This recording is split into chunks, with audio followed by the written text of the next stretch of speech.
আসসালামু আলাইকুম প্রিয় দর্শক, স্বাগত জানাচ্ছি পদ্মা টিভির আজকের আয়োজনে। শুরুতেই থাকছে সংবাদ শিরোনাম।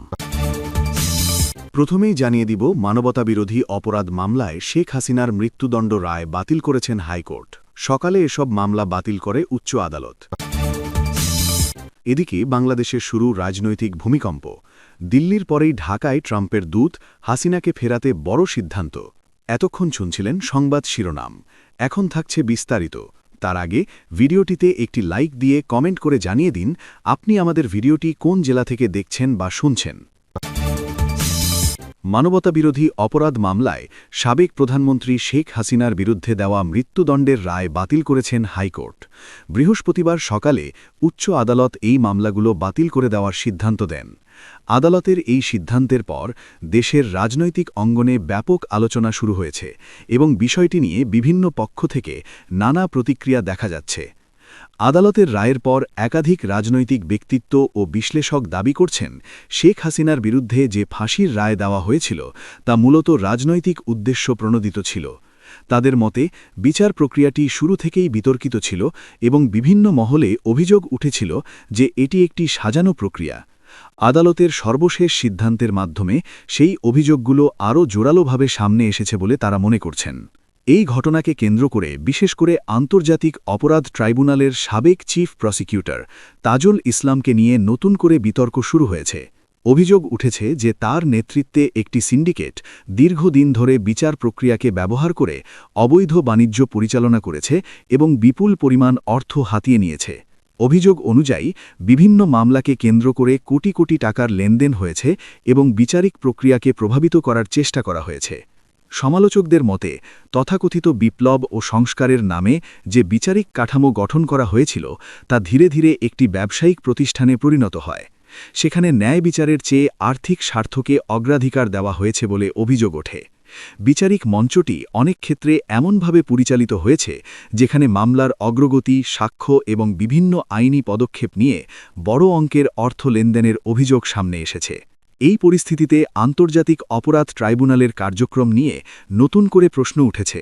বিশেষ করে চিফ প্রসিকিউটর তাজুল ইসলামের অপসারণ এবং তার বিরুদ্ধে ওঠা দুর্নীতির অভিযোগগুলো বিচারিক ইতিহাসে একটি বিতর্কিত অধ্যায় হিসেবে আলোচিত হচ্ছে। কিছুদিন আগেও যাকে ন্যায় বিচারের অন্যতম মুখপাত্র হিসেবে তুলে ধরা হয়েছিল, এখন তার বিরুদ্ধেই অভিযোগ উঠেছে যে তিনি বিচার প্রক্রিয়াকে ব্যক্তিগত স্বার্থে ব্যবহার করেছেন। প্রসিকিউশন টিমের সদস্য অ্যাডভোকেট বি.এম. সুলতান মাহমুদ প্রকাশ্যে যে অভিযোগ তুলেছেন তা পরিস্থিতিকে আরও জটিল করে তুলেছে। তিনি দাবি করেছেন যে তাজুল ইসলামের নেতৃত্বাধীন একটি সিন্ডিকেট বিচারিক পদকে ব্যবহার করে অর্থ উপার্জনের একটি ব্যবস্থা গড়ে তুলেছিল।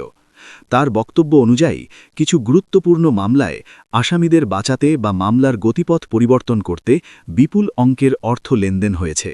বিশেষ করে আশুলিয়ায় সংঘটিত ঘটনাগুলোর মামলাকে কেন্দ্র করে বড় ধরনের আর্থিক লেনদেনের অভিযোগ সামনে এসেছে। অভিযোগে বলা হয়েছে ওই মামলার আসামিদের বাঁচানোর জন্য গোপনে সমঝোতা করার চেষ্টা করা হয়েছিল।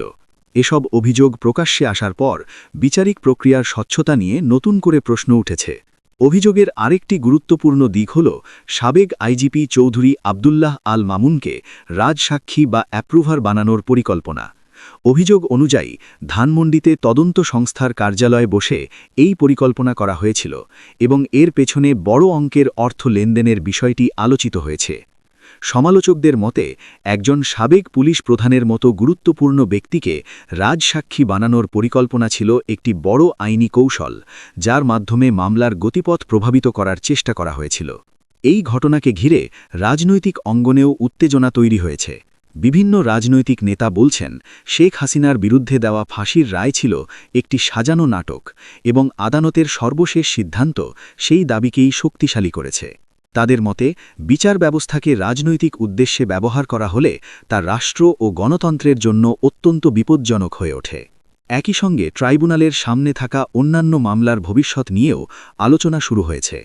সংশ্লিষ্ট মহলের অনেকেই মনে করছেন যেসব ব্যক্তি প্রকৃতপক্ষে অপরাধ করেননি তাদের যেন অযথা হয়রানির শিকার না হতে হয় সে বিষয়টি নিশ্চিত করা জরুরি। বিচার প্রক্রিয়ার স্বচ্ছতা এবং নিরপেক্ষতা বজায় রাখার বিষয়টিকে এখন সবচেয়ে গুরুত্বপূর্ণ হিসেবে দেখা হচ্ছে। এই প্রেক্ষাপটে একটি নতুন বিশেষ আদালতের গঠনের দাবিও উঠেছে। প্রস্তাব অনুযায়ী সেই আদালতে রাষ্ট্রদ্রোহ সহ বিভিন্ন গুরুতর অভিযোগের বিচার করা হবে। বিশেষ করে অর্থনৈতিক অনিয়ম, ক্ষমতার অপব্যবহার এবং বিচার প্রক্রিয়ায় দুর্নীতির অভিযোগগুলো সেখানে তদন্ত ও বিচার করা হতে পারে বলে দাবি করা হচ্ছে। রাজনৈতিক বিশ্লেষকদের মতে সাম্প্রতিক ঘটনাগুলো বাংলাদেশের বিচার ব্যবস্থা ও রাজনীতির জন্য একটি গুরুত্বপূর্ণ মোড় তৈরি করেছে। একদিকে উচ্চ আদালতের সিদ্ধান্ত, অন্যদিকে বিচার প্রক্রিয়ায় দুর্নীতির অভিযোগ, সব মিলিয়ে পরিস্থিতি নতুন বিতর্কের জন্ম দিয়েছে। সবশেষে অনেকেই মনে করছেন এই ঘটনাগুলো থেকে শিক্ষা নিয়ে ভবিষ্যতে বিচার ব্যবস্থাকে আরও শক্তিশালী ও স্বচ্ছ করা জরুরি। বিচার যেন কোনোভাবেই রাজনৈতিক প্রতিহিংসা বা ব্যক্তিগত স্বার্থের হাতিয়ার না হয়, সে বিষয়টি নিশ্চিত করা রাষ্ট্রের জন্য অত্যন্ত গুরুত্বপূর্ণ। বর্তমান পরিস্থিতিতে আদালতের সিদ্ধান্ত, ওঠা অভিযোগ এবং রাজনৈতিক প্রতিক্রিয়াগুলো মিলিয়ে বিষয়টি এখন জাতীয় আলোচনার কেন্দ্রে রয়েছে। ভবিষ্যতে এসব অভিযোগের তদন্ত এবং আইনি প্রক্রিয়ার মাধ্যমে প্রকৃত সত্য উদ্ঘাটিত হবে, এমনটাই প্রত্যাশা করছেন অনেকেই। বিএনপির একজন সিনিয়র নেতাকে নিয়ে আপত্তিকর মন্তব্য করার ঘটনাকে কেন্দ্র করে দুঃখ প্রকাশ করেছেন কুমিল্লা ৪ আসনের সংসদ সদস্য ও জাতীয় নাগরিক পার্টির এনসিপির দক্ষিণাঞ্চলের মুখ্য সংগঠক হাসনাত আব্দুল্লাহ। তিনি স্বীকার করেছেন যে ঘটনাটি অনাকাঙ্ক্ষিত ছিল এবং ভবিষ্যতে এমন কোনো আচরণ যাতে আর না ঘটে সে ব্যাপারে তিনি প্রতিজ্ঞাবদ্ধ। বৃহস্পতিবার ৫ মার্চ নিজের ভেরিফাইড ফেসবুক অ্যাকাউন্টে দেওয়া এক পোস্টে তিনি এ বিষয়ে বিস্তারিত বক্তব্য দেন এবং নিঃশর্তভাবে দুঃখ প্রকাশ করেন। তার এই বক্তব্য সামাজিক যোগাযোগ মাধ্যমে নতুন করে আলোচনার জন্ম দিয়েছে এবং রাজনৈতিক অঙ্গনেও বিষয়টি নিয়ে নানা প্রতিক্রিয়া দেখা গেছে।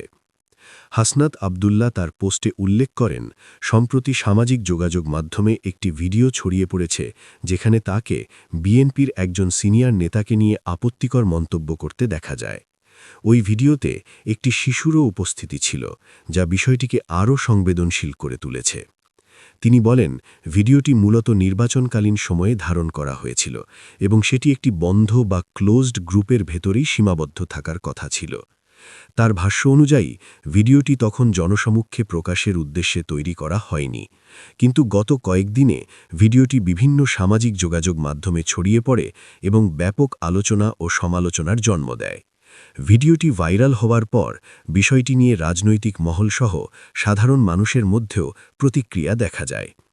ভিডিওটির বিষয়বস্তু নিয়ে তিনি বলেন, সেখানে তাকে একটি শিশুকে প্রশ্ন করতে দেখা যায়। প্রশ্ন ছিল, বিএনপির সিনিয়র নেতা মির্জা আব্বাস সম্পর্কে তার ধারণা কি। উত্তরে ওই শিশুটি মির্জা আব্বাস চাঁদাবাজ বলে মন্তব্য করে। এই সংলাপটি প্রকাশে আসার পর সামাজিক মাধ্যমে ব্যাপক সমালোচনা শুরু হয় এবং অনেকেই বিষয়টিকে রাজনৈতিকভাবে অশোভন আচরণ হিসাবে আখ্যায়িত করেন। সমালোচনার প্রেক্ষিতে হাসনাত আব্দুল্লাহ তার পোস্টে স্পষ্টভাবে দুঃখ প্রকাশ করেন। তিনি বলেন, ভিডিওটির জন্যে আমি নিঃস্বার্থ আন্তরিকভাবে দুঃখ প্রকাশ করছি। এই কাজটি করা কোনোভাবেই উচিত হয়নি।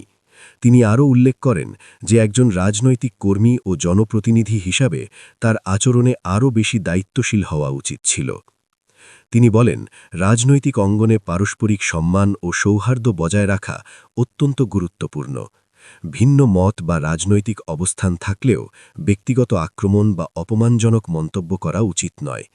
এ ধরনের আচরণ রাজনৈতিক পরিবেশকে উত্তেজনাপূর্ণ করে তোলে এবং গণতান্ত্রিক চর্চাকে ক্ষতিগ্রস্ত করতে পারে বলেও তিনি মন্তব্য করেন। হাসনাত আব্দুল্লাহ তার পোস্টে আরও বলেন, ভবিষ্যতে যাতে এ ধরনের অনাকাঙ্ক্ষিত ঘটনা আর না ঘটে সে বিষয়ে তিনি সতর্ক থাকবেন। রাজনৈতিক প্রতিপক্ষকে সম্মান দেখানো এবং সুস্থ রাজনৈতিক সংস্কৃতি গড়ে তোলার বিষয়ে তিনি দৃঢ় প্রতিজ্ঞা ব্যক্ত করেন। তিনি আরও উল্লেখ করেন, ফ্যাসিবাদ মুক্তর রাজনীতিতে ব্যক্তিগত আক্রমণ, ঘৃণা বা বিদ্বেষ ছড়ানোর সংস্কৃতি কোনোভাবেই গ্রহণযোগ্য হতে পারে না।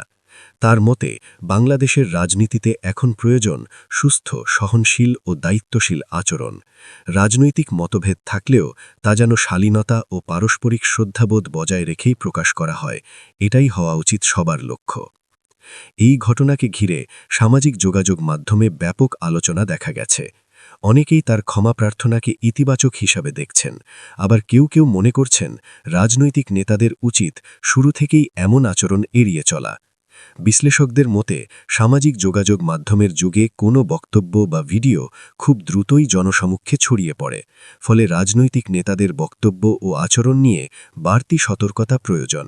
বিশেষ করে শিশুদের ব্যবহার করে কোনো রাজনৈতিক বার্তা দেওয়া হলে তা আরও বেশি সংবেদনশীল হয়ে ওঠে।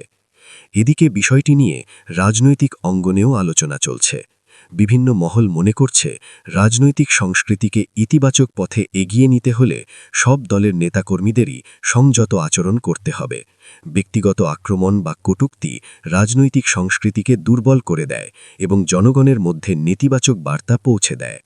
সব মিলিয়ে আপত্তিকর মন্তব্যের ঘটনায় প্রকাশ্যে দুঃখ প্রকাশ করে হাসনাত আব্দুল্লাহ ভবিষ্যতে আরও সতর্ক থাকার প্রতিশ্রুতি দিয়েছেন।